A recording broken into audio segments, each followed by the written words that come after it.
বাবের বয়সের মুরব্বীদের গালে চড়ো পর্যন্ত বাসে আমরা। জাতীয়তাবাদী দল বিএনপির কিছু সিনিয়র লিডার, বলতে কথিত সিনিয়র লিডার, যারা নেতা নেত্রী ছত্র ছায়ায় লিডারশিপ পাইছে, নেতা হয়েছে, নেতৃত্ব পাইছে, যাদের যোগ্যতা নাই, তারা বলে যে রিফাত মোল্লা কে বা কি।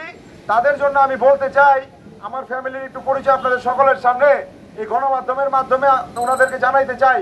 আমি রিফাত মোল্লা, হাজী শুকুর চাঁদ মোল্লার ছেলে, মরহুম হাজী লুৎফর রহমান মোল্লার ছোট সন্তান রিফাত রহমান মোল্লা।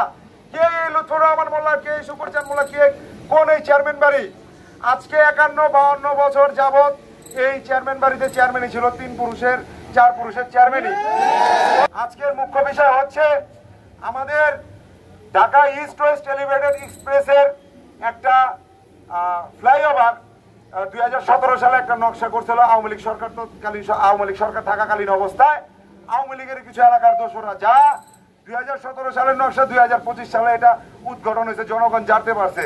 কিন্তু এতে আওয়ামী লীগের কিছু নেতৃবৃন্দ এলাকার তারা তলে তলে পুরো এলাকা বিক্রি করার পরিকল্পনা করে নিয়েছিল, যা আপনারা বুঝতে পারেন, এখন হারে হারে বুঝতে পারতেছেন।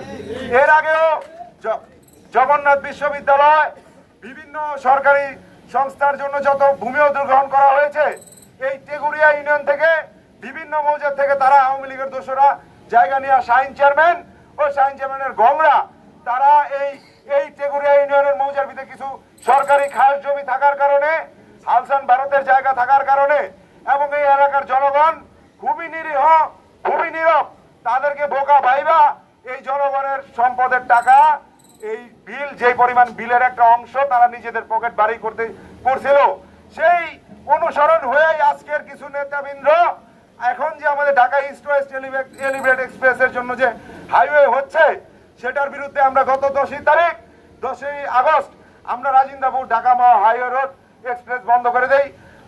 অত্যন্ত কমপক্ষে 3000 থেকে 4000 লোকের জনসমাগম হয়েছিল সেদিন।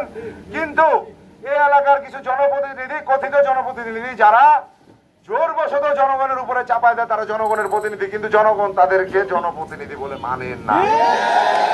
এর প্রমাণ আজকে এলাকার জনগণ। আপনারা কিভাবে আপনাদের মানুষ বিশ্বাস করবে? আপনারা প্রত্যেকটা বিচার, একটা সাধারণ ফ্যামিলির বিচার গেলে বিচারের থেকে আপনারা অর্থ নিয়ে ভুল বিচার, 2 নম্বরে বিচার করে দেন, মিথ্যাকে সত্য, সত্যকে মিথ্যা করেন। সেই দিন আমার নামে একটা গতকালকে একটা প্রেস ব্রিফিং হয়েছে। তার আগে আমরা যে 10 তারিখ আমরা যে মানববন্ধনটা করছি, এলাকার প্রায় বাগড়, পশ্চিমী, তারপর নদ্দা সহ অত্র টেগুরিয়া ইউনিয়নের জনগণ এই মানববন্ধনে সমবেত হওয়ার কারণে, কন্ট্রোললেস হওয়ার কারণে, যখন জনগণ রাস্তা অবরোধ করছে, অনেকেই আমাদের এলাকার কথিত কিছু যে নেতা, আমি নাম বইলাই দিই, জুয়েল মোল্লা, পাবেল মোল্লা, সেলিম মোল্লা, তারা এই এলাকার জনগণের সাথে এবং তাদের বাবের বয়সের মুরব্বীদের গালে চড়ো পর্যন্ত বাসে আমরা। এই এলাকার জনগণ কঠিন ভাবে ভোটের মাধ্যমে আপনাদের জবাব দিবে ইনশাআল্লাহ।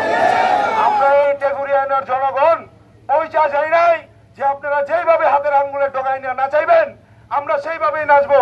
আর আপনারা ভাইবেন না যে লুৎফর চেয়ারম্যান মারা গেছে দেখা আজকে এই ফ্যামিলির, এই টেগুরিয়া ইউনিয়নের জনগণের, নিরীহ জনগণের পাশে দাঁড়িয়ে কথা বলার মতো লোক নাই। এটা আপনারা ভাবলে আপনাদের ভাবনাটা সম্পূর্ণ ভুল। আমরা সবাই আছি তো রিফার সাথে। এই বাচ্চাদের ভিটে মাটি এক চুলা আমরা দিব না। এই যত বড় নেতাই হোক আমরা দিব না। আমি উচ্চতম কর্তৃপক্ষ, বাংলাদেশ সরকারের ডিসিএ, ডিসিএস ছিলেন, সবাইকে আমি দৃষ্টি আকর্ষণ করছি। আমাদের এখান থেকে একটাই মেসেজ, আমাদের বাড়ি আগে, আমাদের বসত আগে, আমরা সবাই ভাই ভাই, এখানে অন্য কোনো কথা নাই। এখানে কে আওয়ামী, কে বিএনপি, কে জামায়াত, এটা বড় কথা না। আমরা সবাই সবাই আত্মীয়, সবাই আমরা এই গ্রামে একসাথে থাকতে চাই।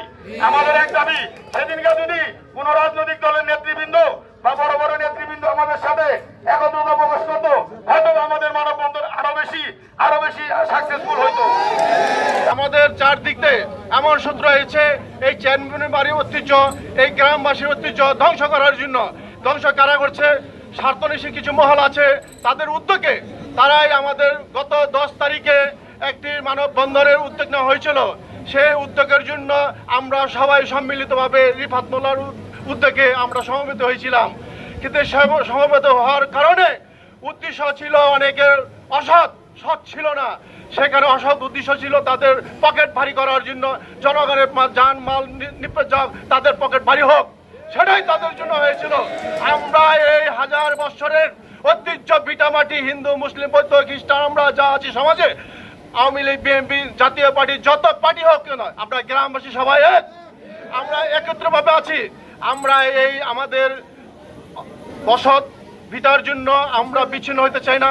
যদি বিচ্ছিন্ন হয়ে যায় আমরা প্রত্যেকে কার কোথায় চলে যাব, আমাদের সম্পর্ক সম্প্রীতি থাকবে না।